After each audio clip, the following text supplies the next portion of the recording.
ونعوذ بالله من شرور أنفسنا ومن سيئات أعمالنا من يهده الله فلا مضل له ومن يضلله فلا هادي له وأشهد أن لا إله إلا الله وحده لا شريك له وأشهد أن محمدًا عبده ورسوله يا أيها الذين آمنوا اتقوا الله حق تقاته ولا تموتن إلا وأنتم مسلمون يا أيها الناس اتقوا ربكم الذي خلقكم من نفس واحدة وخلق منها زوجها وبث منهما رجالا كثيرا ونساء واتقوا الله الذي تساءلون به والأرحام إن الله كان عليكم رقيبا يا أيها الذين آمنوا اتقوا الله وقولوا قولا سديدا يصلح لكم أعمالكم ويغفر لكم ذنوبكم ومن يطع الله ورسوله فقد فاز فوزا عظيما أما بعد فإن خير الحديث كتاب الله وخير الهدي هدي محمد صلى الله عليه وسلم وشر الأمور محدثاتها وكل محدثة بدعة وكل بدعة ضلالة وكل ضلالة في النار أعوذ بالله من الشيطان الرجيم بسم الله الرحمن الرحيم إن الذين كفروا وماتوا وهم كفار فلن يقبل من أحدهم ملء الأرض ذهبا ولو افتدى به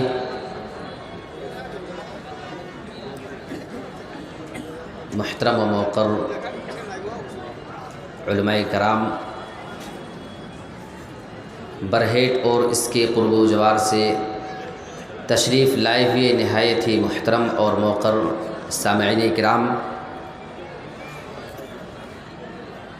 آپ کے درمیان لگاتار یہ دوسری بار شریک ہونے کا موقع مجھے مل رہا ہے۔ ہمارے عزیز دوست محسن جاوید صاحب کے حکم سے میں آپ کے درمیان دوسری مرتبہ حاضر ہوں۔ میں ان کا شکر گزار ہوں، اسی طریقے سے اس جامعہ کے خازن جناب اعجاز انصاری صاحب اور اسی طریقے سے اس مدرسے کے سیکریٹری جناب پروفیسر ہاشم اختر صاحب اور جامعہ کے صدر جناب مجیب الرحمان صاحب اور ہمارے اور آپ کے ہر دل عزیز ہمارے شیخ الحدیث جناب عبد الرحمن فیضی صاحب، اسی طریقے سے ہمارے محترم علی مرتضیٰ فیضی صاحب، میں تمام احباب کا شکر گزار ہوں کہ آپ نے یہ عظیم الشان اجلاس کرانے میں بڑھ چڑھ کر کے حصہ لیا اور حتی المقدور اس کو کامیاب کرنے کی کوشش کی۔ کل کی رات آپ حضرات نے مختلف علماء کی زبان سے مختلف عنوان پر آپ نے تقریروں کو سنا۔ آج کی یہ دوسری رات ہے اور آخری رات ہے۔ آپ کے سامنے میں انتہائی اہم موضوع کے اوپر بات کرنا چاہتا ہوں، جو ہم مسلمانوں کے لیے واقعی قابل غور مسئلہ ہے، اور ہمارے جو ذمہ دار حضرات ہیں واقعی خوش نصیب ہیں آپ لوگ کی۔ بہت کم ایسی جگہوں پہ میں نے دیکھا ہے کہ اتنے بڑے بڑے جو ذمہ دار آپ کے ہیں، چیئرمین صاحب یہاں کے، اسی طریقے سے بڑے بڑے عہدے اور پوسٹ پہ ہوتے ہوئے یہ بات میں واقعی بڑی ذمہ داری کے ساتھ بول رہا ہوں، جس طریقے سے ان کے اندر دینداری کا جذبہ ہے اور مدرسے کو لے کر کے اور قوم و ملت کو لے کر کے جو تڑپ ان کے اندر ہے، یہ قابل تعریف ہے۔ یہ بات میں نے بہت قریب سے دیکھی، اس کے بعد یہ بات میں بول رہا ہوں۔ آپ لوگ خوش نصیب ہیں کہ آپ ایسے لوگوں کے ہاتھوں میں ہیں۔ اللہ رب العالمین سے ہم دعا کرتے ہیں کہ پروردگار ان کا سایہ تو ہمارے اوپر تادیر قائم رکھ، آمین۔ میں آپ کے سامنے لڑکیوں کے مرتد ہونے کے اسباب، اسی کے متعلق کچھ باتیں کرنے کی کوشش کروں گا۔ بڑا اہم موضوع ہے۔ ابھی کچھ دنوں پہلے کی بات ہے، کچھ مہینے ہوئے، مہاراشٹرا کے اندر بہت ساری مسلمان لڑکیوں نے عدالت میں ایک یاچکا دائر کیا تھا۔ باقاعدہ عدالت میں لکھت دیا ان لڑکیوں نے، مسلم تھیں وہ، کہ ہم فلاں بنت فلاں، یعنی اپنا نام لکھا، اپنے باپ کا نام لکھا، اور مہاراشٹرا کے جس علاقے میں جس ایریے میں رہنے والی ہیں مکمل ایڈریس اس کا دیا، گلی نمبر، مکان نمبر، فل ایڈریس کے ساتھ۔ یاچکا کیا تھی؟ یہ ہم مسلمانوں کے گال پہ ایک تماچا ہے، ہماری نوجوان لڑکیاں کہاں جا رہی ہیں۔ یاچکا یہ دائر کی گئی، عدالت سے گزارش کی گئی کہ ہم فلاں بن فلاں غیر مسلم لڑکے سے محبت کرتی ہیں اور ہم ان سے شادی کرنا چاہتی ہیں، لیکن ہمارا کاسٹ الگ ہے، ہمارا دھرم الگ ہے، ہم مسلم ہیں، وہ غیر مسلم ہیں، ہمارے گھر والے نہیں چاہتے کہ یہ شادی ہو، لہٰذا اس معاملے میں ہم عدالت سے مدد چاہتے ہیں اور ہم یہ چاہتی ہیں کہ عدالت ہماری مدد کرے، ہماری شادی کرنے میں ہمارا تعاون کیا جائے۔ تقریباً 100 سے زیادہ لڑکیوں نے باقاعدہ یاچکا دائر کیا تھا۔ کیا یہ مسئلہ ہم مسلمانوں کے لیے لمحہ فکریہ نہیں ہے؟ کیا مسلمانوں کے لیے واقعی یہ سنجیدگی کے ساتھ بیٹھ کر کے سوچنے کا مقام نہیں ہے؟ اس رپورٹ کو جب میں نے دیکھا تو میں نے اس پہ ایک کمنٹ کیا تھا، مجھے ابھی بھی وہ چیز یاد ہے۔ میں نے اس پہ لکھا تھا، جو رپورٹ میں نے دیکھی تھی عام طور پہ وہ لڑکیاں ایسی تھیں جو کسی اسکول میں، کالج میں، کسی یونیورسٹی میں وہ تعلیم حاصل کرنے والیاں تھیں، مکس ایجوکیشن سسٹم کے اندر ان کی تعلیم ہو رہی تھی۔ وہ ایک اہم کردار ہوتا ہے ہماری لڑکیوں کی بگاڑنے کا، اور اسی بنا پہ ضرورت محسوس ہوتی ہے آپ کے اس ادارے جیسے اداروں کی ضرورت ہے، جہاں پہ ہر سال سینکڑوں لڑکیاں اللہ رب العالمین کا کلام پڑھتی ہیں، ہمارے رسول کا فرمان پڑھتی ہیں، اپنے سینے میں قرآن و حدیث بساتی ہیں اور جا کر کے پوری نسلوں کو تبدیل کرنے کا کام کرتی ہیں۔ آپ اس کو ہلکے میں نہ لیں۔ میں آپ کو ایک رپورٹ دیتا ہوں، یہ ایک رپورٹ ہوگی، دوسری رپورٹ بڑی تعجب والی بات ہے۔ یہ رپورٹ ہے سن 2009 کی، بات ہے پونا میں ایک مسجد ہے، مکہ مسجد، آپ معلوم کر لیں۔ وہاں مکہ مسجد میں ایک معاملہ پیش آتا ہے، وہاں کے امام صاحب نے سن 2009 میں ایک سروے کروایا، چند نوجوانوں کو بھیج کر سروے کروایا، رپورٹنگ کی گئی۔ رپورٹ اس بات کے لیے کہ کیا مسلمان لڑکیاں بھی غیر مسلم لڑکوں کے ساتھ اٹھتی بیٹھتی ہیں، کیا ان کے ساتھ پارکوں میں، بیچ پہ اور سمندروں کے آس پاس وہ گھومتی ہیں یا نہیں گھومتی ہیں، اسی بات کی ان کو رپورٹنگ کرنی تھی۔ یہ سروے صرف 15 دن کا تھا۔ جن نوجوانوں کو اس کام پہ لگایا گیا تھا وہ نوجوان 15 دنوں تک گھوم گھوم کر کے پارکوں کا سارا منظر وہ کیمرے میں ریکارڈ کر رہے تھے، وہ سمندر کے کنارے اور پہاڑ کے کنارے اور ہوٹلوں کے تمام چیزوں کا وہ فوٹو نکال رہے تھے، ویڈیو بنا رہے تھے، تصویر لے رہے ہیں۔ 15 دن کے بعد وہ نوجوان جو رپورٹ لا کر کے پیش کرتے ہیں وہ واقعی تعجب والی بات ہے۔ تقریباً 250 ایسی مسلمان لڑکیاں اس میں پائی گئی تھی۔ جو غیر مسلموں کے ساتھ کسی پارک کے اندر گھوما کرتی ہیں، کسی پارک کے اندر ان کے ساتھ باہوں میں باہیں ڈال کر کے وہ پھرا کرتی ہیں، کوئی کسی کے ساتھ پہاڑی علاقے کا سیر و تفریح کر رہی ہے، اسکول جانے کے بہانے کوئی اپنی سہیلی سے ملنے جانے کے بہانے کسی سے سمندر کے پاس وہ ملنے جا رہی ہے، کوئی کسی کے ساتھ ہوٹل میں کھاتے پیتے ملی۔ میرے پیارے ساتھیوں 250 ایسے مسلمان لڑکیاں ملی، صرف 15 دن کی رپورٹ تھی، لہٰذا کمیٹی والوں نے سارے مسلمانوں کی آنکھیں کھولنے کے لیے ایک پلان کر لیا۔ جتنی بھی تصویریں ان کو ملی تھی ساری تصویروں کو انہوں نے البم کی شکل میں نکالا اور جمعہ کی نماز کے بعد ان ساری تصویروں کو لوگوں کے درمیان تقسیم کروا دیا گیا۔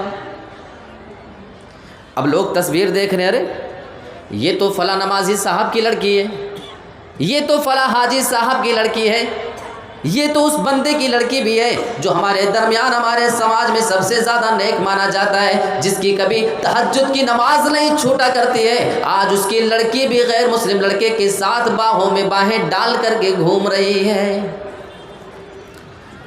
میرے پیارے ساتھیوں، اس واقعے کے ذریعے میں آپ کو یہ بتانا چاہتا ہوں، اگر آپ خود نیک ہیں، آپ اپنی جوان لڑکیوں کے بارے میں بے فکر نہ رہیں، آپ ان کے بارے میں مطمئن نہ ہو جائیں کہ اگر ہم نیک ہیں تو ہماری لڑکیاں بھی سیف ہیں اور ان کے ساتھ کسی غلط طریقے کا کوئی معاملہ نہیں ہو سکتا ہے۔ یہ واقعی تعجب والی رپورٹ ہے، 250 لڑکیاں پکڑی گئیں۔ اچھا، اس میں جو معاملات کچھ ہوتے ہیں نا، مسلمانوں کی لاپرواہی ہے۔ آپ دیکھیں گے کبھی کبھی ایک واقعہ ہمارے علاقے میں پیش آیا، ایک مسلم گھرانہ ہے، وہ اپنی لڑکیوں کو کام کرنے کے لیے غیر مسلموں کے ساتھ لیبر مزدوری کے لیے بھیجا کرتے تھے، جیسے کچھ مستری مزدور گھر جو بناتے ہیں نا، ان کے ساتھ کام کرنے کے لیے اس کے پاس بھیجا کرتے تھے۔ وہاں پہ کئی غیر مسلم لڑکے اور آدمی وہاں پہ کام کرتے تھے۔ یہ بندہ اپنی خوبصورت نوجوان لڑکی کو، یہ چشمدید گواہ ہوں اس واقعے کا، میں آنکھوں دیکھی بات بتا رہا ہوں، لڑکی بڑی خوبصورت تھی، تھوڑی غریبی تھی، لیکن غریبی کا یہ مطلب نہیں کہ آپ اپنی جوان بیٹی کو میدان میں اتار دیں اور اس کی روزی روٹی سے آپ اپنا گھر چلانے کی کوشش کریں۔ میرے پیارے ساتھیوں، مسلمان وہ ہوتا ہے جو پیٹ پہ پتھر باندھنا تو گوارا کر لیتا ہے، لیکن اپنی بہن بیٹیوں کی عزت نیلام ہوتے ہوئے نہیں دیکھ سکتا ہے۔ کئی مہینوں تک یہ معاملہ چلتا رہا، وہ ان لوگوں کے ساتھ کام کرتے رہی، برابر وہ ان کے ساتھ کام کر رہی ہے۔ آخر دھیرے دھیرے ایک نوجوان وہیں میں کام کرنے والا آدمی تھا، اس سے اس کو محبت ہو جاتی ہے۔ تھوڑے دنوں کے بعد یہ لڑکی اس سے شادی کی پلاننگ بھی کر لیتی ہے اور اپنے گھر بار کو چھوڑ کر کے، اپنے ماں باپ کو چھوڑ کر اس کے ساتھ جا کر کے وہ کورٹ میرج کر لیتی ہے، اس سے شادی کر لیا کرتی ہے۔ اور وہ لڑکا برادری کا ہندو تھا اور یہ مسلمان لڑکی تھی۔ اب اس سے زیادہ تعجب والی بات میں آگے بتانے جا رہا ہوں۔ اے مسلمانوں، واقعی ہماری غیرت کہاں جا چکی ہے، ہماری شریعت ہمیں کیا حکم دیتی ہے اور آج ہمارا مزاج کیا بن چکا ہے۔ اب آؤ، سب سے پہلے میں نبی کی ایک حدیث پیش کرتا ہوں، اس کے بعد پھر اس واقعے پہ آتا ہوں۔ اللہ کے نبی جناب محمد رسول اللہ نے ارشاد فرمایا ہے، من بدل دینہ فاقتلوہ۔ اے مسلمانوں، اگر کوئی بھی اپنا دین بدل دے، وہ کسی بھی دوسرے دھرم کے اندر چلا جائے، تو ہماری شریعت اسلام کا یہ حکم ہے، اللہ کا یہ آرڈر ہے اور رسول کا یہ فیصلہ ہے کہ اس آدمی کو پھر قتل کر دیا جائے۔ اگر اسلامی حکومت ہے تو اس کو قتل کر دیا جائے، زندہ رہنے کا اختیار اس کو نہیں۔ لیکن اگر ہم ہندوستان کے اندر ہیں، ہم اس کو یہ سزا تو نہیں دے سکتے ہیں، لیکن میرے پیارے ساتھیوں، پوری زندگی کے لیے ہم اس سے اپنا رشتہ ناتا تو توڑ سکتے ہیں، اتنا تو بنتا ہے۔ لیکن ہوا کیا اس کا بالکل الٹا۔ آج بھی اس کے ماں باپ زندہ ہیں، میں آج کی بات کر رہا ہوں، آج بھی وہ لڑکی اپنے سسرال میں جو غیر مسلم بن چکی ہے، جس کی پیشانی کبھی رب کے سامنے جھکا کرتی تھی، آج وہ بتوں اور مورتیوں کے سامنے سجدے کرنے پہ مجبور ہے۔ جو کبھی قرآن کی تلاوت کیا کرتی تھی، آج وہ اپنی زبان سے روزانہ صبح اور شام شرک کے الفاظ ادا کیا کرتی ہے۔ لیکن اس کے بے غیرت ماں باپ کی کہانی میں آپ کو بتاتا ہوں، جو سب سے زیادہ تعجب میں ڈالنے والی بات ہے، آج بھی اس کا وہ باپ اپنی اس غیر مسلم ہو جانے والی لڑکی کے گھر پہ آتا ہے، اس کے تیوہار پہ جاتا ہے، شادی بیاہوں میں جاتا ہے، اور اس کے لیے تحفے تحائف بھی لے کر کے وہ برابر پہنچا کرتا ہے۔ اب اس سے زیادہ گری ہوئی بات ایک مسلمان کے لیے کچھ نہیں ہو سکتی ہے کہ اس کی وہ لڑکی اسلام سے پھر چکی ہے، لیکن آج بھی وہ بندہ اس کے گھر پہ آتا جاتا ہے۔ شاید اسے حدیثیں نہیں معلوم، شاید اسے کبھی ایسی مبارک محفلوں میں بیٹھ کر کے قرآن حدیث سننے کا کبھی موقع نہیں ہاتھ لگا ہوگا۔ جمعہ کے خطبے بھی ایسے لوگ کہاں سنتے ہیں، یہ افسوس کی بات ہے۔ آئیے ایک اور حدیث میں آپ کو سنا دوں۔ اللہ کے نبی صلی اللہ علیہ وسلم نے اسی سے ریلیٹڈ ایک حدیث ہے، بڑی پیاری حدیث ہے۔ اللہ کے نبی نے حضرت ابو موسیٰ اشعری رضی اللہ تعالیٰ عنہ کو یمن کے ایک صوبے کا گورنر بنا کر کے بھیجا، اور ان کے بعد حضرت معاذ رضی اللہ تعالیٰ عنہ کو وہیں پہ دوسری جگہ کا ایک گورنر بنا کر کے ان کو بھیجا۔ ابو موسیٰ اشعری پہلے جا چکے ہیں، حضرت معاذ بعد میں بنا کر کے بھیجے جا رہے ہیں۔ حضرت معاذ نے سوچا کہ لاؤ چلتے چلتے راستے میں ابو موسیٰ اشعری سے ملاقات کرتے چلتا ہوں، میں وہ بھی اسی عہدے پہ ہیں، میں بھی اسی عہدے پہ ہوں، ذرا ملاقات کر لیا جائے۔ حضرت معاذ ملاقات کے لیے حضرت ابو موسیٰ اشعری کے پاس پہنچتے ہیں۔ ابو موسیٰ اشعری نے ان کے لیے آرام کرنے کی جگہ متعین کر دیا تھا، ان کے لیے بستر اور گدے بچھونے کا انتظام کر دیا تھا، تکیہ لگا کر کے رکھا تھا۔ حضرت معاذ دور کا سفر کر کے آ رہے تھے، اور ان کے چہرے سے یہ اثر بھی دکھائی دے رہا تھا، ان کے کپڑے سے نظر آ رہا تھا۔ بھئی آج کل ہم لوگ اے سی کا سفر کر کے آتے ہیں اور پہنچتے ہیں تو سب سے پہلا سوال یہ ہوتا ہے کہ ہمارے ٹھہرنے کا انتظام کسی اچھی جگہ ہے یا نہیں ہے۔ وہ تو بیچارے اونٹ کا اور گھوڑے کا سفر کر کے دھوپ میں اور گرد و غبار میں سفر کر کے آنے والے لوگ ہوا کرتے تھے، ان کے بھی انتظام کا، ان کے آرام کا مکمل انتظام کیا گیا تھا۔ حضرت ابو موسیٰ اشعری ان سے کہتے ہیں، اے میرے بھائی معاذ، میں نے تمہارے لیے آرام کرنے کی جگہ بنا دی ہے، آؤ تم اپنی سواری سے نیچے اتر جاؤ، چلو آرام کر لو، تم کافی تھکے ہوئے معلوم ہو رہے ہو۔ حضرت معاذ کی نظر تھوڑی دیر میں ایک آدمی پہ پڑتی ہے جس کو وہاں پہ کھمبے کے ساتھ باندھا گیا تھا۔ حضرت معاذ سوال کرتے ہیں، اے ابو موسیٰ اشعری، میں بعد میں اپنی سواری سے اتروں گا، پہلے آپ مجھے یہ جواب دیں کہ یہ کون آدمی ہے جو اس طریقے سے باندھا گیا ہے، اس کا جرم کیا ہے؟ حضرت ابو موسیٰ اشعری بتاتے ہیں، یہ ایسا آدمی ہے جو پہلے یہودی تھا، بعد میں اسلام قبول کرتا ہے، مسلمان ہو گیا، اور پھر مسلمان ہونے کے بعد پھر سے وہ مرتد ہو گیا، اور پھر سے وہ یہودی بن چکا ہے، اسی جرم کی وجہ سے ہم نے اس کو کھمبے کے ساتھ باندھا ہے۔ ٹھیک ہے، تمہیں جواب مل چکا۔ ابو موسیٰ نے کہا، اے معاذ چلو آرام کر لو۔ حضرت معاذ کے الفاظ سنو، میں ایسے بے غیرت ماں باپ کو یہ پیغام دینا چاہتا ہوں، آج آپ بھی اپنے مرتد ہونے والی بیٹیوں کے گھر پہ جاتے ہو، آج بھی ان کو اپنا بیٹی تسلیم کرتے ہو، آج بھی تمہارے دل میں ان کے لیے محبت پیدا ہے۔ حضرت معاذ کے الفاظ سنو، اللہ کی قسم میں اس وقت تک اپنی سواری سے نیچے نہیں اتر سکتا ہوں، اس وقت تک نہیں اتروں گا جب تک کہ اس آدمی کے بارے میں قتل کا فیصلہ نہ ہو جائے، جب تک اس کی گردن مار نہ دی جائے گی، اس وقت تک میں اپنی سواری سے نیچے نہیں اترنے والا ہوں۔ یہی اللہ کا حکم ہے، یہی رسول اللہ کا آرڈر ہے کہ اگر کوئی بندہ اپنے اسلام سے پھر جایا کرے تو تم اس کی گردن اڑا دیا کرو۔ ابو موسیٰ اشعری کو اسی ٹائم پہ اس کے بارے میں فیصلہ کرنا پڑا، اور اس آدمی کی جب گردن ماری گئی، اس کو قتل کیا گیا، تب اپنی سواری سے اترتے ہیں۔ یہ ہوتی ہے ایمانی غیرت۔ میرے پیارے ساتھیوں، ہمیں صحابہ سے سیکھنے کی ضرورت ہے۔ صحابہ سے ہمیں بہت ساری چیزیں سیکھنا چاہیے۔ ہمیں دین کے معاملے میں، دنیا کے معاملے میں، لوگوں کے معاملات کے بارے میں، دین کے اوپر عمل کیسے کیا جائے، ہمیں سیکھنا ہے تو ہم صحابہ کرام سے سیکھ سکتے ہیں۔ اچھا، اب آئیے میں اس پہلو پہ چلتا ہوں کہ ہماری نوجوان لڑکیوں کے بگڑنے کے ریزن ہے کیا، اسباب کیا ہیں؟ بھائی کیوں ہماری لڑکیاں اتنی بگڑ رہی ہیں؟ آئیے ایک طرف سے ترتیب وار میں آپ کے سامنے بات رکھتا ہوں۔ سب سے پہلی وجہ یہ آپ کا جو مدرسہ ہے، میں نے بہت قریب سے اس کو گھوم کر کے دیکھا ہے کئی بار، واقعی تعجب ہوا۔ اس قدر ایسا جامعہ جو اتنی نسلوں کو سنوار رہا ہے، یہ لڑکیاں جو پڑھ کر کے نکلیں گی، کل ان کی ہونے والی کوکھ سے اگر انشاءاللہ اولاد ہوگی، ہم دعا کرتے ہیں کہ اللہ رب العالمین اس کے ذریعے ہمارے اسلام کی مدد فرمائے گا، اور یہ اسلام کا شمع دن بدن یہ روشن ہوتے چلا جائے گا۔ میرے پیارے ساتھیوں، اسلامی تعلیم سے دوری، آج بہت سارے ایسے لوگ آپ کو ملیں گے اپنی لڑکی کو مدرسے میں پڑھانا گوارا نہیں کرتے ہیں، سائڈ سے ایک دو کلاس پڑھائے، اس کے بعد اسکول کا راستہ دکھا دیا، ایسے روٹ پہ لگا دیا گیا جو سیدھے ڈائریکٹ ان کو کالج اور یونیورسٹی تک لے کر کے جانے والے ہیں۔ انہیں نئی ضرورت محسوس ہوتی ہے اپنی بچی کو دین کی تعلیم دینے کی۔ یہ سب سے پہلی وجہ ہے۔ لڑکیوں کو اتنا معلوم تو ہے کہ میرا نام عائشہ ہے، میرا نام ام حبیبہ ہے، حفصہ ہے، ان کو نام تو پتہ ہے، نام تو ہے، وہ موریثی طور پہ مسلمان تو ہیں، لیکن اسلام ہے کیا چیز، حقیقت میں اس کا ان کو کوئی آئیڈیا نہیں ہوتا ہے۔ ایمان کی ویلیو کیا ہے اس کے بارے میں انہیں کچھ نہیں معلوم ہوتا ہے۔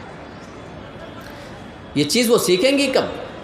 جب آپ انہیں قرآن اور حدیث کی تعلیم دیں۔ آئیے سورہ آل عمران آیت نمبر 91 اٹھا کر دیکھتے ہیں۔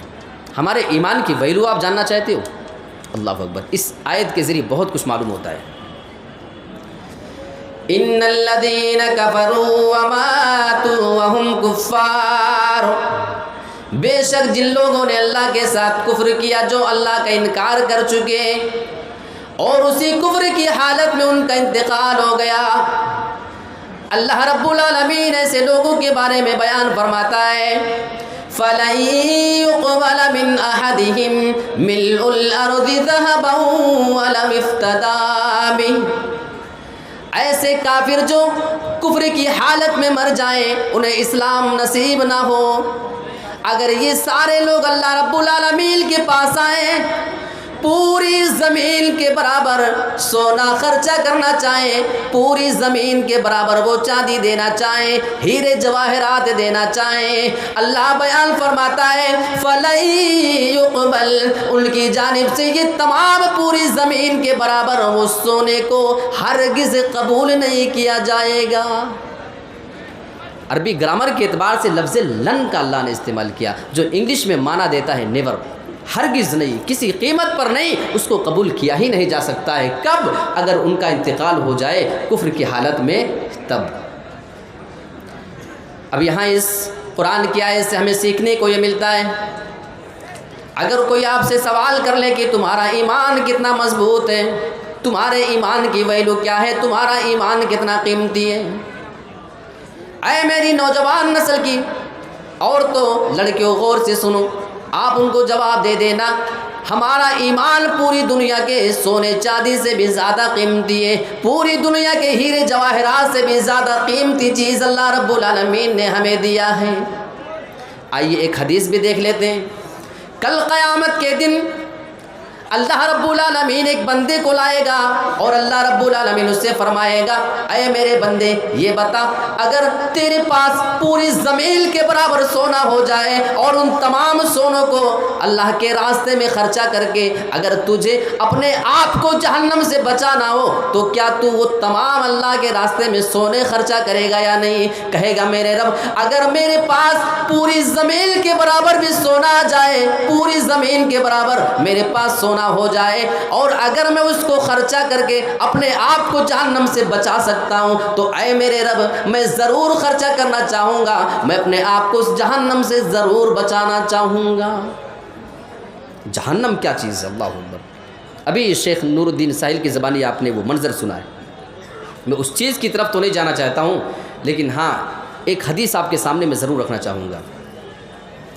اچھا یہ بتاؤ کسی نے آج تک قبر میں مردے کو جو عذاب ہوتا ہے اس کی آواز کسی نے سنی ہے؟ کوئی بھی نہیں سنا ہے۔ کیوں کسی نے نہیں سنا ہے؟ وجہ کیا ہے؟ آئیے حدیث دیکھ لیتے ہیں۔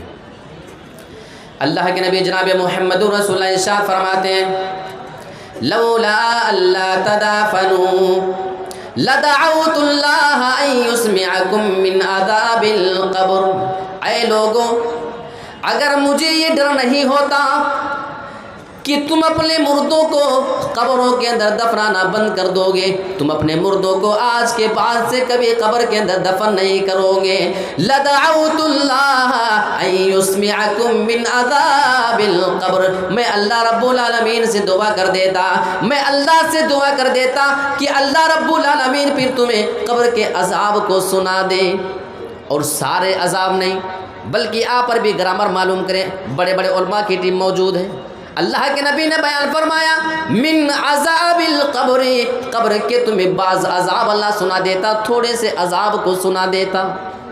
اور ایسے ہی لفظ من اللہ رب العالمین قرآن مجید کے اندر بھی اسی کا استعمال ایک جگہ کرتے ہوئے فرماتا ہے لن تنالوا البر حتى تنفقوا مما تحبون، اے لوگو تم ہرگز نیکی کو نہیں پہنچ سکتے ہو جب تک کہ تم اللہ کے راستے میں اس چیز کو خرچہ نہ کر دو، مما تحبون، جو چیز تمہیں زیادہ محبوب ہے۔ کچھ لوگ اس کا مطلب سمجھتے ہیں کہ انہیں اللہ کے راستے میں اپنی تمام محبوب چیز خرچہ کرنا ہے، ساری چیز نہیں کرنا ہے۔ من لفظ من کا مطلب ہے محبوب اور پسندیدہ چیزوں میں سے بعض چیز اگر خرچہ کر دو گے تو تم نیکی کو پا سکتے ہو۔ میرے پیارے ساتھیوں، جیسے قرآن میں من تبعیض کے لیے ہے، بعض چیز کو بتانے کے لیے، ایسے اس حدیث کے اندر بھی نبی نے اسی لفظ کا استعمال کیا ہے۔ اچھا کیا سنا دے اللہ؟ قبر کے تھوڑے سے عذاب اگر سنا دے تو کیا نہیں کرو گے؟ لا تدافنوا، تم کبھی بھی اپنے مردے کو قبر میں دفناؤ گے ہی نہیں۔ یہ صرف سننے کی بات ہو رہی ہے میرے بھائی، دیکھنا بہت دور کی بات ہے۔ اچھا یہ بتاؤ، کسی کو سزا مل رہی ہو، ایک ہوتا ہے ہم اس کی آواز کو سنیں وہ چیخ رہا ہے، اور ایک ہوتا ہے ہم اس کو سزا ہوتے ہوئے سامنے سے دیکھیں۔ آپ سے میں جواب چاہوں گا، زیادہ بھیانک آپ کو کون سی چیز نظر آئے گی؟ سنی ہوئی آواز یا وہ منظر جو آپ دیکھ رہے ہیں؟ بتاؤ، یہاں پیچھے کسی کو، دیوار کے پیچھے کسی کو مارا جا رہا ہو، وہ چیخ رہا ہو، ہمارے سامنے صرف آواز آئے، اور ایک بندے کو ہمارے سامنے ہی وہ سزا دی جا رہی ہے، ہم اس کو دیکھ رہے ہیں، کون سی زیادہ خطرناک ہے بولو؟ سنی ہوئی یا دیکھی ہوئی؟ دیکھی ہوئی۔ اللہ کے نبی نے دیکھنے کا تذکرہ ہی نہیں کیا ہے۔ قبر کے عذاب کو دیکھنا تو بہت دور کی بات ہے، اس کے بارے میں تو تصور ہی مت کرنا۔ اگر سن لو لا تدافنوا، تم کبھی بھی اپنے مردے کو دفن نہیں کرو گے۔ میرے پیارے ساتھیوں، ہاں میں یہ کہنا چاہ رہا ہوں کہ جو لوگ اسلام سے مرتد ہو کر کفر کی حالت میں مرتے ہیں، انہیں قبر کے عذاب کو بھی جھیلنا پڑتا ہے، لہٰذا ضرورت اپنے ایمان کو پہچاننے کی ہے، اس کی ویلو کو جاننے کی ہے۔ تو سب سے پہلی وجہ ہو گئی۔ دوسرے نمبر پہ جو چیز میں رکھ رہا ہوں کافی امپورٹنٹ ہے، وہ مخلوط تعلیم، مکس ایجوکیشن سسٹم ہے۔ یہ کیا ہوتا ہے؟ آج ہماری لڑکیاں ہیں، وہ لڑکوں کے ساتھ ایک کلاس روم میں بیٹھ کر کے علم حاصل کر رہی ہیں کہ نہیں کر رہی ہیں؟ ایک کلاس روم تو چھوڑیں صاحب، ایک ہی بینچ پر، ایک ہی ٹیبل پر ہماری مسلمان لڑکی غیر مسلم لڑکے کے ساتھ بھی بیٹھ کر کے علم حاصل کر رہی ہے۔ یقین نہ ہو تو جا کر بڑے بڑے شہروں کا معائنہ کر لیں، یا کچھ لوگ اگر پڑھے ہوں وہاں سے تو آپ ان سے حالات معلوم کر سکتے ہیں۔ کون سی شریعت ہمیں اس کی اجازت دیتی ہے؟ آپ کہیں گے کیوں ہماری لڑکیاں ترقی نہ کریں؟ بھائی ہم کب ترقی کے مخالف ہیں؟ آپ انتظام کیوں نہیں کرتے ہیں؟ آپ انتظام کریں، گرلس کالج کھولیں، شوق سے پڑھائیں، لڑکیوں کو ضرورت ہے۔ جب ہم کسی ڈپارٹ میں جاتے ہیں تو ہمیں ضرورت محسوس ہوتی ہے کہ ہماری مسلمان لڑکی بھی کوئی ڈاکٹر ہونا چاہیے۔ جب ہمیں اپنے گھر میں کوئی کیس ملتا ہے ہر معاملے میں ضرورت ہے، لیکن شرط یہ ہے کہ اصول کے تحت ہونا چاہیے۔ اچھا ایک نقصان میں آپ کو بتاؤں، یہ مکس ایجوکیشن سسٹم جو ہوتا ہے، یہ مخلوط تعلیمی نظام کا نقصان کیا ہوتا ہے بتاؤں آپ کو؟ جب ہماری کوئی مسلم لڑکی برابر ریگولر غیر مسلموں کے کلچر میں، ان کے سماج میں، ان کی سوسائٹی میں رہتی ہے، صبح دوپہر شام اسی میں ہوتا ان کا، تو انسان جس ماحول میں رہتا ہے دھیرے دھیرے اس کا عادی ہو جاتا ہے۔ وہ ان کے عید پر، ان کے بقرعید پہ ان کو مبارکبادی دیتے ہیں، وہ ان کے یہاں کھانے آتے ہیں، وہ ان کے عید کی سویاں کھاتی ہیں، تو وہ ان کے دیوالی کا پرساد کھایا کرتے ہیں، اس کی مٹھائی کھایا کرتے ہیں۔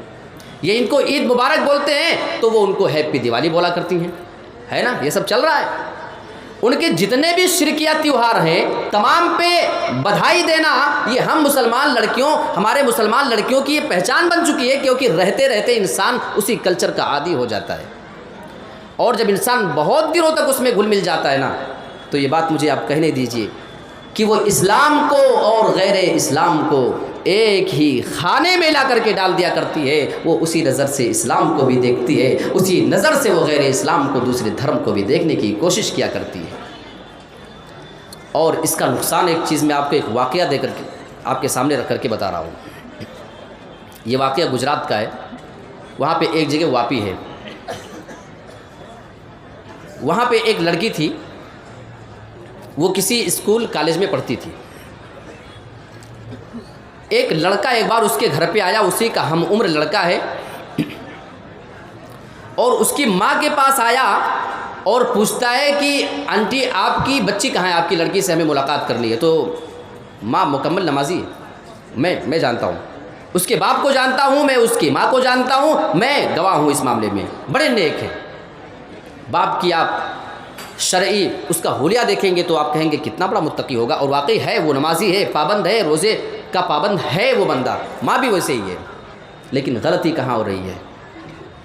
وہ لڑکا آ کر کے جب سوال کر رہا ہے کہ آپ کی بیٹی سے ہمیں ملاقات کرنا ہے، میں آپ کی بچی کے اسکول کا اسٹوڈنٹ ہوں، اس کے ساتھ میں پڑھتا ہوں، اس کا کلاس میٹ ہوں، وہاں پہ اس ماں کو اعتراض ہونا چاہیے تھا، تم ہمارے بچے کے اسکول اور کالج میں پڑھا کرتے ہو، شاید تمہارے کچھ معاملات ہوتے ہوں گے، کوئی تمہاری ضرورت پڑ سکتی ہے، اس کو اسکول میں تم پورا کر سکتے ہو، تمہاری مجال کیسے ہوئی کہ تم ایک مسلمان گھرانے میں اس کی ماں کے سامنے آ کر کے اس کی بیٹی سے پوچھ رہے ہو کہ تمہاری بیٹی کہاں ہے؟ تمہاری مجال کیسے ہوئی؟ سوال اس ماں کو یہ کرنا چاہیے تھا، لیکن اللہ کی قسم اس عورت نے ایسا کوئی سوال نہیں کیا، بلکہ بڑی آسانی کے ساتھ اس بیٹے کو بتا دیتی ہے، اس نوجوان لڑکے کو جو اسی کی عمر کا ہے اس کو بتاتی ہے کہ بیٹے ہماری بیٹی اندر کے بیڈ روم میں موجود ہے۔ وہ لوگ ہال میں بیٹھے ہوئے تھے، اور وہ نوجوان لڑکا اس لڑکی کے پاس جاتا ہے، تھوڑی دیر کے بعد جو اس کو ضرورت تھی وہاں سے وہ پھر واپس ہو کر کے نکل جاتا ہے۔ میرے پیارے ساتھیو، آج ہماری غیرت کو کیا ہو گیا ہے؟ آج ہم اپنی نوجوان بہن بیٹیوں کے بیڈ روم میں بھی ایک اجنبی کو بھیجتے ہوئے ذرہ برابر ہچکچاہٹ محسوس نہیں کر پا رہے ہیں، اور ہماری نوجوان لڑکیاں اگر کسی کے پاس بیٹھیں گی تو ان سے بات چیت بھی تو ہوگی، واٹس ایپ نمبر ہوگا، میسنجر پہ بات ہوتی ہے، ٹیلی گرام ہے، انسٹاگرام ہے، بہت سارے آج کل ایسے پلیٹ فارم ہیں جہاں سے ان کے بگڑنے کا چانس ہے۔ اس بات کو آپ مانیں یا نہ مانیں۔ اچھا آپ یہ بتائیں، آپ کی مسلم لڑکی جب کہیں جاتی ہوگی تو اپنے آس پاس اٹھنے والے غیر مسلم لڑکے سے یا مسلم لڑکے سے کس انداز میں بات کرتی ہوگی؟ اتنا تو پتہ ہی ہوگا، کس طریقے سے نرم و نازک لہجے میں بات کی جاتی ہے، کیا یہ کوئی بتانے کی بات ہے آپ کو؟ یہ تو آپ کو اچھے سے آئیڈیا ہے۔ ہماری شریعت اس کے بارے میں کیا کہتی ہے؟ آئیے ذرا دلیل دیکھ لیتے ہیں، ساری باتوں کا توڑ میں دلیل سے کر رہا ہوں۔ اللہ رب العالمین نے قرآن مجید کے اندر نبی کی بیویوں کو مخاطب کیا ہے، بڑی بہترین آیت ہے۔ یا نساء النبی لستن کاحد من النساء ان اتقیتن فلا تخضعن بالقول فیطمع الذی فی قلبہ مرض۔ اے نبی کی بیویوں، تم عام عورتوں کی طرح نہیں ہو، تمہارا مقام تو ان سے بہت ہی زیادہ اونچا، تم ان سے بہت الگ مقام و مرتبہ رکھتی ہو۔ یہاں پہ اللہ اپنے نبی کی بیویوں کو کیا کہنا چاہ رہا ہے؟ اللہ رب العالمین ان کو ایک قیمتی پیغام دینا چاہتا ہے۔ ان اتقیتن، اے میری نبی کی بیویوں، اگر تمہارے اندر اللہ کا ڈر ہے، اگر تمہارے اندر اللہ کا خوف ہے، اگر تم اللہ سے ڈرنے والی ہو تو کیا کرنا چاہیے اور کیا نہیں کرنا چاہیے؟ فلا تخضعن بالقول، تو تم اپنی آواز کے اندر کبھی بھی لچک پیدا نہیں کرنا، اپنی آواز میں تم کبھی نرمی پیدا نہیں کرنا۔ کیا ہو سکتا ہے؟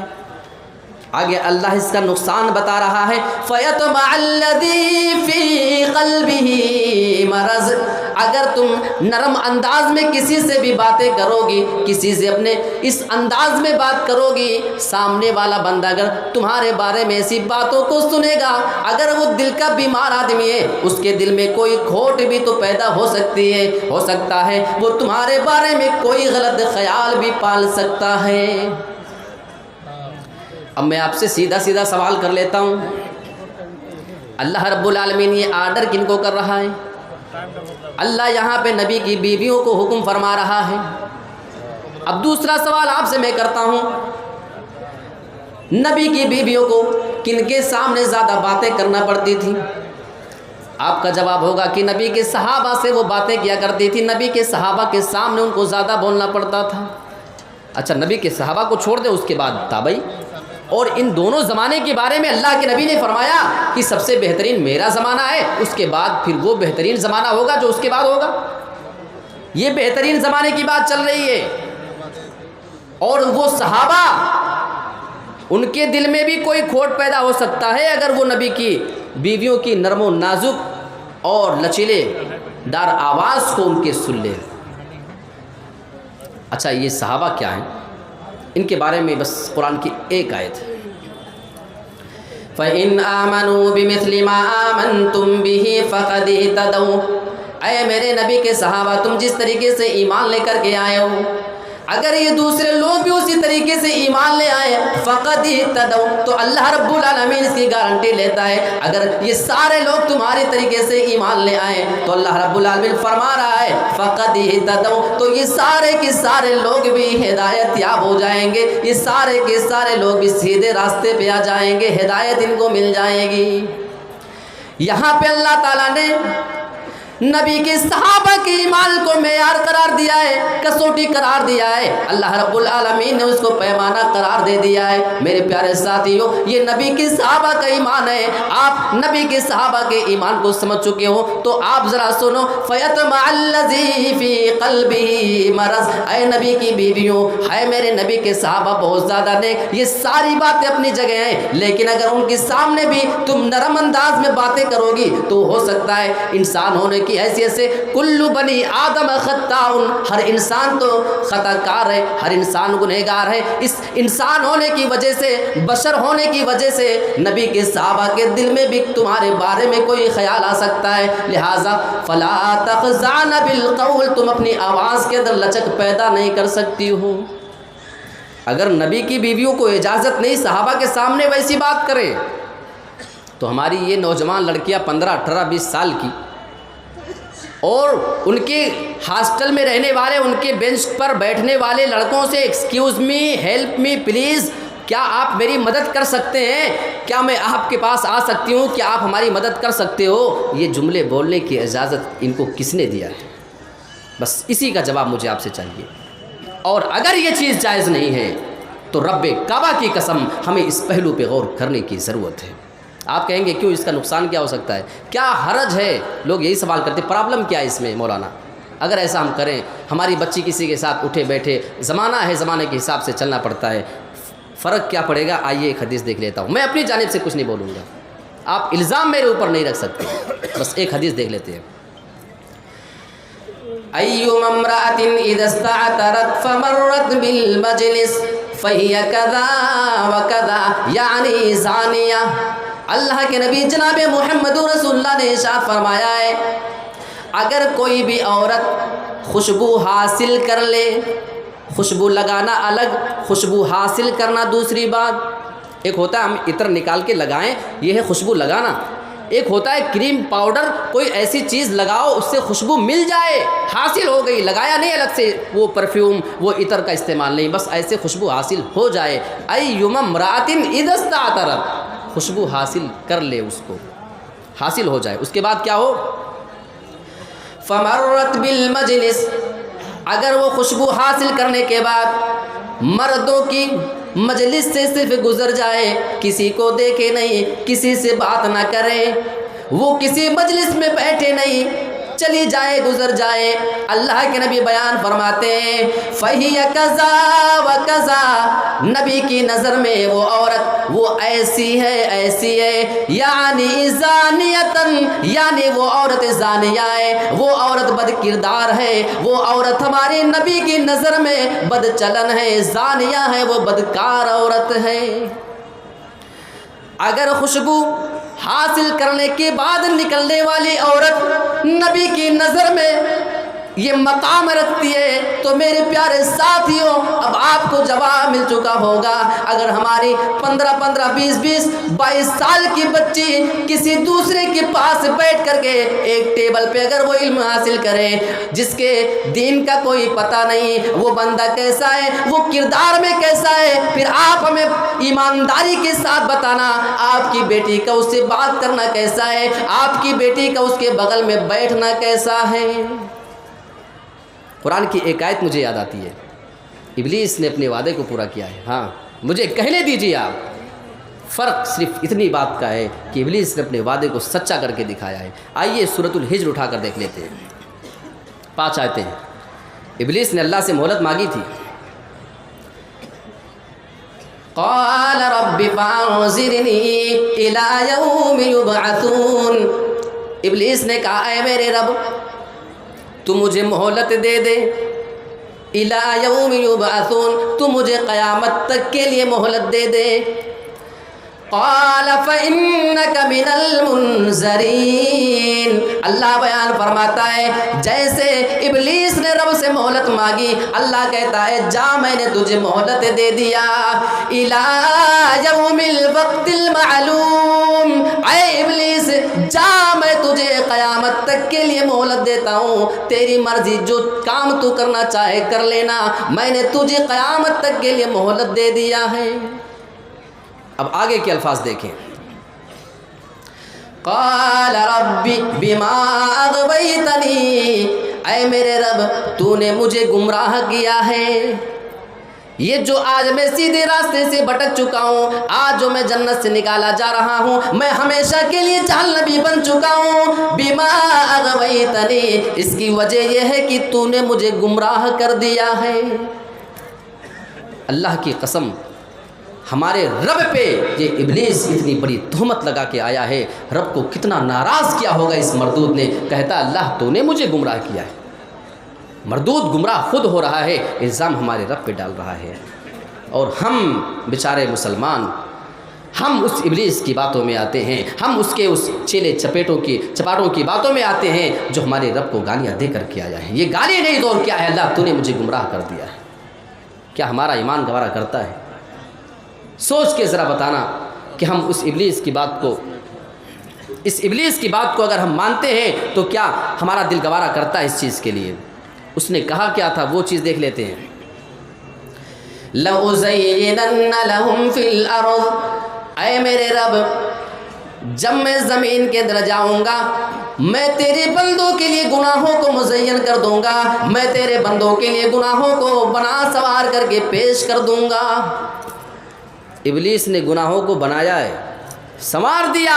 ہماری لڑکی کا اس لڑکے کے بغل میں بیٹھنا حرام ہے، لیکن ابلیس نے اس کو ہماری نظر میں اتنا بہترین بنا دیا ہے کہ ہمیں اس میں کوئی حرج نظر نہیں آتا ہے، اور لوگ یہ کہہ کے اس بات کو ٹھکرا دیا کرتے ہیں کہ یہ تو مولوی لوگوں کی اپنی باتیں ہیں۔ میں نے کتنی ماؤں کو اپنے کان سے یہ کہتے ہوئے سنا ہے، یا کتنے لوگوں کی رپورٹ ہمارے پاس آئی ہے کہ جب ان کی بچی کسی اسکول میں، کالج میں، یونیورسٹی میں دھرلے کے ساتھ جایا کرتی تھی، وہ بغیر کسی پابندی کے کسی غیر مسلم کے ساتھ بھی گھوما پھرا کرتی تھی، لوگ سمجھاتے تھے، ان کی بات سمجھ میں نہیں آتی تھی، ان کی بچی جب فرار ہوتی ہے تو آج ان کو کہنے پہ یہ حالات مجبور کرتے ہیں کہ اس میں غلطی میری ہے، کاش میں نے عالموں کی بات کو سن لیا ہوتا۔ اس سے پہلے کہ کوئی ایسا معاملہ پیش آئے اپنے آپ کو سنوارنے کی ضرورت ہے۔ تو مخلوط تعلیم ایک اہم ریزن ہوا۔ ابھی 3 چیز بیان کر پایا ہوں اور میرے پاس وقت بہت زیادہ ہے نہیں۔ چوتھی چیز پہ آتا ہوں، یہ نوجوان حضرات آپ کے لیے ہے، یہ آپ کے لیے، جی حالانکہ تعلق رکھتا ہے آپ کی بہن بیٹیوں سے، لیکن ہے آپ کے لیے۔ بہت سارے بیچارے ہمارے مسلمان جو نوجوان لڑکے ہوتے ہیں، ان کی دوستی کسی غیر مسلم سے اچھی خاصی ہوتی ہے، بھائی رہے، ہمیں اس میں اعتراض نہیں، لیکن آپ کی دوستی اتنی گہری ہو جائے کہ وہ لڑکا آپ کے گھر میں انٹری کر سکتا ہو، وہ لڑکا آپ کے کچن میں، آپ کے بیڈ روم میں، آپ کے ہال میں بھی آ سکتا ہو، آپ کی بہن بیٹی لیٹی ہوئی ہو اس کے پاس بھی وہ انٹری کر سکتا ہو. ایسی پہچان کی، ایسی دوستی کی اجازت ہماری شریعت نہیں دیتی ہے. کبھی کبھی سنا گیا کہ آپ کے برہیٹ کا رہنے والا لڑکا ہے، وہ ذرا ممبئی ہے، بنگلور کماتا ہے، دلی چلا گیا ہے، اور اس کی جوان بہن کو کہیں شاپنگ کے لیے جانا ہے مارکیٹ میں. گھر میں بائک تو ہے لیکن اس کو لے کے جانے کے لیے کوئی نہیں ہے. وہ نوجوان کی کال آتی ہے، کہاں معلوم ہے؟ اپنے غیر مسلم دوست کے پاس. بھائی ذرا میری بہن کو گھر سے اٹھاؤ، بائک پہ بٹھاؤ اور جا کر کے شاپنگ کرا کے ذرا گھر پہ لا کے چھوڑ دینا. یہ ہو رہا ہے، یہ ہو رہا ہے. اس میں غلطی کس کی ہے؟ یہ وہ نوجوان جو اپنی نوجوان بہن بیٹیوں کو غیر مسلموں کے حوالے کر رہے ہیں. نتیجے سامنے یہ آتے ہیں کہ دھیرے دھیرے یہ آنے جانے سے بات محبت میں تبدیل ہو جاتی ہے، اور پھر وہ بہروپیہ ان کو جھانسے دیتا ہے، شادی کا جھانسا دلا کر کے، زندگی بھر خوش رکھنے کا جھانسا دلا کر کے پھر ان کے ساتھ کیا کیا برتاؤ ہوتا ہے، کیسے وہ اسلام کو چھوڑنے پر مجبور ہو جاتی ہیں. سارے حالات آپ کو معلوم ہیں. تو نمبر 4 ہوا. نمبر 5 پہ کچھ لوگ بیچارے لالچ میں آ کر کے اپنے اسلام سے پھر جاتے ہیں. کہیں پہ کسی کو آپ دیکھیں گے پورا کا پورا گھرانہ ہی غیر مسلم بن گیا، کیونکہ ان کو لالچ دیا گیا ہے. لالچ میں آ کر کے وہ اسلام کو چھوڑ رہے ہیں. تو یہ ایک وجہ ہوتی ہے کبھی کبھی. ایک اور چیز بتاؤں، خارجی کمیٹی کا دباؤ. جہاں مسلمان کچھ کمزور ہوتے ہیں تو باہر کے سنگٹھن کا اور کمیٹی کا دباؤ پڑتا ہے، اس کی وجہ سے بیچارے اپنے اسلام کو ہی چھوڑ بیٹھتے ہیں. تو ایک بات میں آپ کو واضح کر دینا چاہتا ہوں، اگر آپ کو یہ لگتا ہے کہ آپ اسلام پہ عمل کرو گے اور آپ کے قدموں کے نیچے پھول بچھائے جائیں گے تو معاف کیجئے، یہ وہ راستہ نہیں ہے. یہ وہ راستہ ہے، ہمارے نبی جناب محمد رسول اللہ جب اسلام کی جانب لوگوں کو بلانا شروع کر دیتے ہیں، وہ سارے مکہ کے کافر جو اللہ کے نبی سے بہت ہی زیادہ محبت کرتے تھے، آپ کو بہت ہی زیادہ محبوب رکھا کرتے تھے، جیسے آپ اسلام کی تبلیغ لوگوں کے سامنے کرنا شروع کرتے ہیں، اچانک سے سارے لوگ آپ کے پھر دشمن ہو جاتے ہیں. اللہ کی قسم ہمارے نبی کی کسی سے بھی کوئی خاندانی دشمنی نہ تھے، کسی سے کوئی ذاتی دشمنی کسی آدمی سے نہیں تھی، نہ تو آپ کی ذات سے کوئی کسی کو معاملہ تھا. لیکن اسلام لانے کی وجہ سے، اسلام کی دعوت دینے کی وجہ سے پورا کا پورا عرب آپ کا پھر دشمن بن جایا کرتا ہے. پھر آپ کو اس طریقے سے پریشان اور ٹارچر کیا جاتا ہے. اللہ کے نبی مکہ میں چھپ کر کے بھی نماز پڑھا کرتے، کوئی آپ کے پیچھے آتا ہے اور وہ اونٹ کی اوجڑی نبی کے پیٹھ پر ڈال کر کے چلا جاتا ہے. کبھی آپ کھڑے ہیں تو آپ کے گردن میں لا کے رسی یا چادر ڈال کے اس کو زور سے کوئی کھینچ رہا ہے. کبھی یہ ہو رہا ہے، کبھی اس طریقے سے آپ کو سزا دی جا رہی ہے، کبھی آپ کو پریشان کرنے کا الگ الگ طریقہ اختیار کیا جا رہا ہے. کبھی کبھی تو مکہ کے یہی کافر جب اللہ کے نبی جناب محمد رسول اللہ اپنے بچوں کے ساتھ اپنے گھر میں سوئے رہا کرتے تھے، یہ رات ہی میں آپ کے دروازے پہ کانٹے بچھا کر کے چلے جاتے تھے. جب صبح کو محمد رسول اللہ کے چھوٹے چھوٹے بچے نکلیں گے، ان کے پیر میں کانٹا چبھے گا، پھر ہمیں اچھا لگے گا. میرے پیارے ساتھیوں، نبی کے سامنے بھی کانٹے ڈالے گئے، نبی کی زندگی کو بھی اجیرن کرنے کی کوشش کی گئی. کبھی آپ کے گھر میں کھانا بن کے رکھا ہے، لوگ آپ کے گھر میں باہر سے گندگی ڈال کر کے پھینک کر کے چلے جایا کرتے تھے. کبھی آپ کے کھانے میں بھی گندگی اور کوڑا ڈالا جا رہا ہے، کبھی آپ کے گھر کے سامنے کانٹے بچھائے جا رہے ہیں، لیکن پھر بھی نبی اس کام سے باز نہیں آ رہے ہیں، کیونکہ اللہ کے نبی کو اپنا مقصد معلوم تھا. مکہ والے سارا طریقہ اختیار کر کے جب ہار مان جاتے ہیں اور ان کو یہ یقین ہو چکا کہ محمد تو اپنے اس کام سے پھر باز آنے والے نہیں، کیا کیا جائے، ہم پریشان ہو چکے ہیں. آخر ایک بڑے لیول کی ایک میٹنگ بلائی جاتی ہے، دارالندوہ کے اندر ایک میٹنگ رکھی جاتی ہے. وہ بڑی اہم میٹنگ تھی، وہاں پہ بڑے بڑے قریش کے سردار کو صرف بلایا گیا تھا، بڑے امپورٹنٹ لوگ تھے. ایک آدمی اس میں آتا ہے، وہ بڑا بزرگ آدمی نظر آ رہا تھا، بالکل داڑھی رکھے ہوئے ہے. لوگوں نے سوال کیا کہ تم کون ہو اور کہاں سے آئے ہوئے ہو؟ تو اس نے بتایا کہ میں نجد سے آیا ہوا ہوں. وہ نجدی آدمی اپنے آپ کو جو بتا رہا تھا. اچھا، اس کو لوگوں نے اس میٹنگ میں شامل کر لیا کہ شاید ہمارے مطلب کی کوئی بات یہ کر جائے اور اچھا مشورہ دے دے، سمجھدار آدمی معلوم ہوتا ہے. میٹنگ شروع ہوتی ہے کہ محمد کے ساتھ کیا کیا جائے. اسلام تو دن بدن پھیلتے جا رہا ہے. کسی نے مشورہ دے دیا محمد رسول اللہ کو مکہ سے نکال کر کے بھگا دیا جائے، مکہ کے اندر اسلام نہیں پھیلے گا. لیکن بات یہ آتی ہے کہ مکہ سے ان کو نکال دیا جائے تو یہ جہاں جائیں گے وہاں پر اسلام کو پھیلائیں گے، اس سے کوئی ہمیں مسئلہ حل ہوتے ہوئے نظر نہیں آ رہا ہے. دوسرے آدمی نے مشورہ دیا کہ محمد کو قید کر دیا جائے، جیل میں ڈال دیا جائے. پھر بات آتی ہے کہ محمد کے جانثار صحابہ اپنی جان پہ کھیل کر ان کو بچا کر کے نکال کر لے جائیں گے، یہ مشورہ بھی ٹھیک نہیں. آخر میں ابو جہل کھڑا ہوتا ہے، کہنے لگا میرا مشورہ یہ، میں یہ مشورہ دینا چاہتا ہوں کہ آج کی رات قریش کے ہر مکہ میں جتنے بھی قبیلے ہیں، ہر قبیلے سے ایک ایک نوجوان اٹھے، اپنے ہاتھ میں تلوار لے، اور جب آج کی رات محمد اپنے بستر پر سو رہے ہوں تو ایک ساتھ سبھی مل کر کے ان کے اوپر حملہ کر دیں، آج کی رات ان کو قتل کر دیا جائے. محمد کے خاندان والے کس کس سے بدلہ لینے جائیں گے؟ جیسے یہ مشورہ آتا ہے وہ نجدی بوڑھا کھڑا ہوتا ہے جو اپنے آپ کو بتا رہا تھا کہ میں نجد سے آیا ہوں، وہ کھڑا ہوتا ہے، اس کے الفاظ سنو، القول ما قال الرجل، بات تو اسی نوجوان کی ہمیں مناسب معلوم ہوتی ہے، بہت ہی اچھا مشورہ یہ ہے.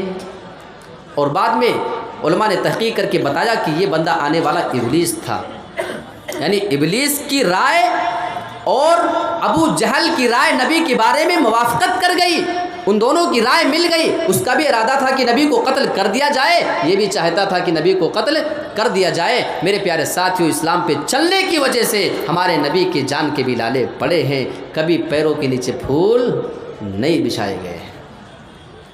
اچھا، ہماری لڑکیوں کے جو نوجوان لڑکیاں ہیں، ان کے گمراہ ہونے کی اور اسلام سے پھرنے کی اور مرتد ہونے کی ایک اور اہم مجھے آپ کو بتاتے چلوں. میں آج کل یہ سیریل دیکھنے کی عادی ہے، فلمی ڈرامے دیکھنے کی ان کو عادت ہے. ہر لڑکی کا ایک ایک اپنا رول ماڈل ہے، ان کا ہر کوئی ایکٹریس ان کا رول ماڈل ہوا کرتی ہے، کوئی ان کا نمونہ ہے تو کوئی کسی کا کچھ ہے، کوئی کسی کا کچھ ہے، ہر کسی نے ایک ایک کو اپنا رول ماڈل بنا کے رکھا ہوا ہے. کبھی کبھی فلمی ڈراموں میں یا کبھی کبھی سیریل میں یہ منظر بھی دکھایا جاتا ہے کہ ایک مسلمان لڑکی ہے، وہ غیر مسلم لڑکے سے محبت کر رہی ہے، لیکن دونوں کا دھرم الگ ہے، اس بنا پہ ان کی شادی ہم نہیں ہونے دیں گے. یہ دکھایا جاتا ہے فلموں میں، یہ دکھایا جاتا ہے سیریل میں، یہ دکھایا جاتا ہے ڈراموں کے اندر. ہماری وہ مسلمان نوجوان لڑکی جب وہ اسٹوری دیکھتی ہے، ڈرامہ دیکھتی ہے، وہاں پہ یہ دکھایا جا رہا ہے ایک مسلم لڑکی کسی غیر مسلم لڑکے سے محبت کر رہی ہے، لیکن اس کی شادی دھرم کے الگ ہونے کی بنا پہ لوگ کرنے نہیں دے رہے ہیں.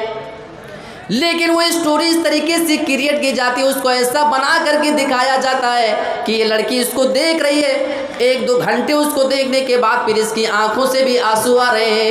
دل اس کا کہہ رہا ہے کہ اس لڑکی کی شادی اسی لڑکے سے ہو جانی چاہیے جس سے یہ پھر محبت کرتی ہے. یعنی وہ دل کے اندر یہ اقرار کر چکی ہے کہ میرے پیارے ساتھیوں، دھرم بیچ میں پھر کسی کی محبت میں روڑا نہیں ڈالنا چاہیے. دھرم الگ ہونے کی وجہ سے کسی کو اس کی محبت نہ ملے، یہ انصاف کی بات نہیں.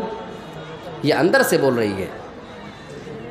اب اگر اس لڑکی کے دل میں یہ ہے اور کل آگے آنے والے دن میں اگر اس لڑکی کے ساتھ کوئی معاملہ آ جائے اور کوئی بہروپیہ غیر مسلم اس کو بہکانے میں کامیاب ہو جائے تو آپ بتاؤ اسلام سے پھرنے میں اور اس کے ساتھ جانے میں اس کو کتنے منٹ لگیں گے؟ یہ فیصلہ خود آپ کر سکتے ہو. میرے پیارے ساتھیوں، ہماری نوجوان لڑکیوں کے مرتد ہونے کے، اسلام سے ہٹ کر دوسرے دھرم میں جانے کے بہت سارے اور بھی اسباب ہیں. شیخ وقت ہے؟ ہو گیا؟ اچھا، ایک اور اہم چیز بتاؤں آپ کو. ہماری نوجوان جو لڑکیاں مرتد ہو رہی ہیں اس کی ایک اہم وجہ شادی میں تاخیر، اور میں بڑی ذمہ داری کے ساتھ اس بات کو آپ کے سامنے کہہ رہا ہوں، کہیں نہ کہیں اس کے ذمہ دار ہم ہیں. جتنے بھی ذمہ دار ہیں سب اس بات کو اعتراف کر لیں. آج ہم نے شادیوں کو مشکل بنایا ہے.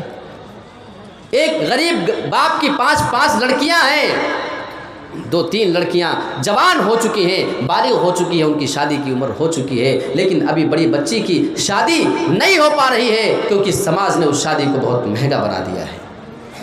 بسا اوقات دیکھا گیا ہے کچھ لڑکیاں، اللہ کی قسم، اور میں اس واقعے کا بالکل گواہ ہوں، میں گارنٹی لیتا ہوں، ایک کیس یہ پیش آتا ہے، اب میں اشارہ بھی نہیں کر سکتا ہوں، بات کچھ ایسی ہے اور کچھ ایسی جگہ کی ہے۔ ایک جگہ ایک گھر میں 1 سے زائد کئی لڑکیاں تھیں، اس کی بڑی بہن کی شادی ابھی باقی تھی ہونا، گھر والے مجبور ہیں، غریب ہیں، اپنی اس بیٹی کا رشتہ بھی طے نہیں کر پا رہے ہیں اور اس کی شادی بھی نہیں دلا پا رہے تھے۔ یہ جو چھوٹی لڑکی ہے آلریڈی یہ بالغ ہے، یہ خود شادی کی عمر کو ہو چکی ہے، اس کی عمر پہنچ چکی ہے، لیکن ابھی اس کی بڑی کی نہیں ہوئی۔ اللہ کی قسم، ابھی چند مہینے پہلے کی رپورٹ میں آپ کے سامنے پیش کر رہا ہوں، وہ لڑکی ایک غیر مسلم لڑکے کے ساتھ بھاگ جاتی ہے اور اس کے ساتھ جا کر کے شادی کر لیتی ہے، اور اس کی جو پیشانی کبھی رب کے سامنے جھکا کرتی تھی آج وہ بتوں کے سامنے جھکا کرتی ہے۔ ہاں، میں کہنا چاہتا ہوں وہ لڑکی کبھی قرآن کی تلاوت کیا کرتی تھی، آج اس کی زبان سے وہ شرک کے الفاظ ادا ہو رہے ہیں۔ میرے پیارے ساتھیوں، وہ صوم و صلات کی پابند تھی، وہ قرآن کی تلاوت کرنے والی تھی، کون سی چیز ہے جس نے اس لڑکی کو اس راستے پہ جانے پہ مجبور کر دیا؟ لڑکی کے کسی رشتہ دار نے کال کیا اس کی ماں کو، یہ کیا سن رہا ہوں، تمہاری بیٹی نے یہ کیا کر لیا؟ تو میں بڑی ذمہ داری کے ساتھ یہ بات کہنا چاہتا ہوں، اس ماں کا جو جواب تھا، اے مسلمانوں، یہ آپ کی غیرت کو للکارنے کے لیے کافی ہے، اس ماں کا جواب تھا، تم لوگوں کے پاس پیسے تھے، ہم غریب لوگ تھے، بچیوں کی شادی ہم نہیں کر سکتے تھے، کم سے کم تھوڑے سے کچھ مدد کر کے ہماری بچی کی اگر تم نے شادی کرا دیا ہوتا تو آج مجھے اپنی بیٹی کو اس طریقے سے اسلام بدلتے ہوئے دیکھنے کا یہ برا دن دیکھنے کو نہیں ملتا۔ میرے پیارے ساتھیوں، کیا اس کے ذمہ دار ہم ہیں یا نہیں ہیں؟ اگر ہیں تو اس معاملے میں ہم غور کریں۔ آؤ ہم اپنی نوجوان لڑکیوں کے واسطے آج آپ سے یہ وعدہ لینا چاہتے ہیں، آپ چاہتے ہو کہ آج کے بعد سے کوئی مسلمان لڑکی اپنے اسلام کو نہ پھیرے، اپنے اسلام سے وہ کبھی پھرے نہ، وہ اس کی جو پیشانی رب کے سامنے جھکا کرتی ہے۔ مسلمانوں، کیسے آپ کو اچھا لگے گا کل سے وہ غیر اللہ کے سامنے جھکیں گے اور وہ پھر جو جنت میں جانے والے راستے پہ ہوا کرتی تھی، میرے پیارے ساتھیوں، وہ یہ عمل کرنے کے بعد وہ جہنمیوں والے عمل کر رہی ہے۔ کیا اس کے ذمہ دار ہم ہیں یا نہیں ہیں؟ آؤ یہ وعدہ کرتے ہیں ہم شادیوں کو اتنا آسان بنا دیں، کسی بچی کی 4-4 5-5 بیٹیاں ہو جائیں، اللہ کی قسم اسے فخر ہو کہ ہمارے کچھ ایسے داماد نوجوان ہیں جو تیار ہیں، جو بغیر کسی خرچے کی شادی کرنے کے لیے تیار ہیں۔ اور یہ بات اگر میں بول رہا ہوں تو اللہ کا شکر ہے میں نے یہ عمل کر کے دکھایا ہے۔ آپ ہمارے علاقے میں معلوم کر سکتے ہیں، شادی بیاہ کریں، دل میں لالچ نہ پالیں، کسی کے چند ٹکے دینے سے نہ تو آپ کی زندگی گزرے گی، نہ آپ کی زندگی میں وہ کوئی بڑا رول ادا کر سکتا ہے۔ رزق دینے والا اللہ ہے، اللہ پہ بھروسہ کریں۔ نوجوانوں، میں آپ سے وعدہ لینا چاہ رہا ہوں اور میں ہاتھ اٹھوا رہا ہوں، جتنے غیر شادی شدہ لوگ ہیں آپ ہاتھ اٹھائیں، کیا آپ ان غریب بچیوں کی شادی میں آپ ان کی مدد کریں گے؟ مدد ایسے کریں کہ آپ جہیز نہ لیں۔ بولو، ہاتھ اٹھائیں سب انشاءاللہ۔ دیکھیں، ہاتھ اٹھائیے آپ لوگ ذمہ داری کے ساتھ، اور آج کے اس برہیٹ کے اجلاس سے آج اس کو آپ تاریخ رقم کر دیں کہ یہاں سے کوئی بھی نوجوان جب آئندہ شادی کرے گا انشاءاللہ وہ جہیز نہیں لے گا۔ بات صرف جہیز کی نہیں ہے، بات ہماری نوجوان لڑکیوں کے مرتد ہونے کی ہے۔ کتنے بہروپیے پالے جاتے ہیں، باقاعدہ سنگٹھن ہے، کمیٹی ہے، ان کو پالا جاتا ہے اس بات کے لیے کسی مسلم لڑکی کو پھسلاؤ، اپنے محبت کے جھانسے میں لاؤ، فری میں شادی کرو، ہم تمہیں مکان بنا کر دیں گے، ہم تمہاری سیکورٹی کا انتظام کریں گے، ہم تمہارے لیے پیسے کا انتظام کریں گے۔ اور ہماری یہ بھولی بھالی نوجوان لڑکیاں ان بہروپیوں کے چکر میں جا رہی ہیں۔ یہ ان کی محبت نہیں ہے، یہ ان کی ہوس ہے، یہ ان کی ضرورت ہے جو ان کو کہیں اور سے ملنے والا ہے۔ میرے پیارے ساتھیوں، ضرورت اس بات کی ہے کہ ہم اپنی جوان لڑکیوں کو مرتد ہونے سے اگر بچا سکتے ہیں تو ایک طریقہ یہ بھی ہے۔ آئیے اللہ رب العالمین سے دعا کرتے ہیں کہ پروردگار ہمیں جو بھی طریقہ اختیار ہم کر سکتے ہیں اپنی نوجوان لڑکیوں کو مرتد ہونے سے بچانے کے لیے، اللہ تعالی ہم تمام لوگوں کو وہ عمل کرنے کی توفیق عطا فرمائے، آمین۔ وآخر دعوانا ان الحمد للہ رب العالمین، والسلام علیکم ورحمۃ اللہ وبرکاتہ۔